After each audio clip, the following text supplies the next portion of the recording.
લિસ્ટની યુદ્ધની આગ વધુ ભડકી શકે છે કારણ કે કોઈ દેશ માનવા તૈયાર નથી વાત મહાયુદ્ધના મંડાણની।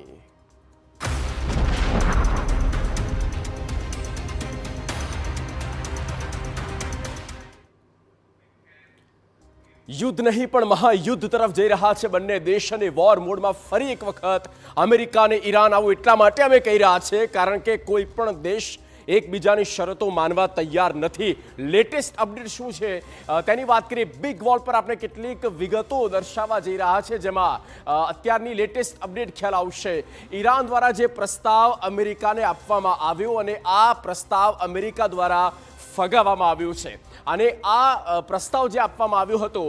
તેમાં કયા કયા મુખ્ય મુદ્દા હતા હવે તેની પણ વાત કરીએ કે ઈરાને કયા એ 3 મુદ્દા પર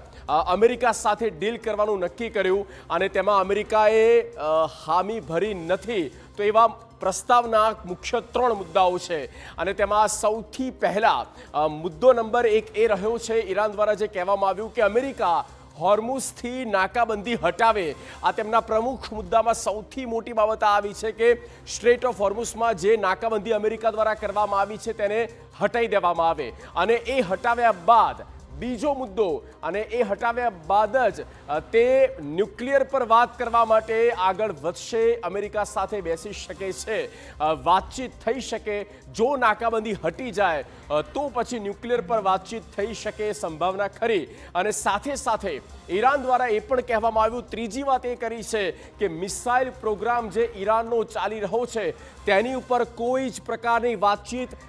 નહીં થાય। તો ઈરાન દ્વારા આ સ્પષ્ટપણે કહેવામાં આવ્યું છે કે મિસાઇલ પ્રોગ્રામ પર તમે વાત ન કરો, એ અમારો અંદરનો મામલો છે અને અમારી જે ફ્રીડમથી લઈને જે સિક્યોરિટીઝ છે અને તેને વધારે મજબૂત કરવાનો આ એક મોટો છે। આની સામે ટ્રમ્પ દ્વારા શું કહેવામાં આવ્યું તો ઈરાનનો જે નવો પ્રસ્તાવ છે તે અમને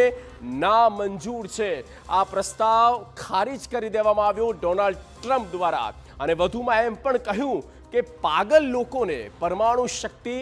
નહીં બનવા દઈએ, આ પણ કહેવામાં આવ્યું છે ડોનાલ્ડ ટ્રમ્પ દ્વારા અને વધુમાં ટ્રમ્પે ઈરાન દ્વારા જે કહેવામાં આવ્યું અને એનાથી ઈરાન જોરદાર અકળાયું છે। અમેરિકાએ મૂર્ખામી જો કરી, કોઈ પણ પ્રકારની આનાથી વધુ અવળચંડાઈ કરી તો ઈરાન તેને જવાબ આપશે। એટલે કે જુઓ કઈ રીતે શબ્દાવલી થઈ રહી છે, શબ્દાયુદ્ધ થઈ રહ્યું છે અને આ આગામી જતા પ્રચંડ આગ વધારે ફેલાય તો નવાઈ નહીં કારણ કે કોઈ પણ દેશ એ બંને દેશમાંથી તે માનવા તૈયાર નથી સામેવાળા પક્ષને। મિડલ ઈસ્ટમાં તણાવ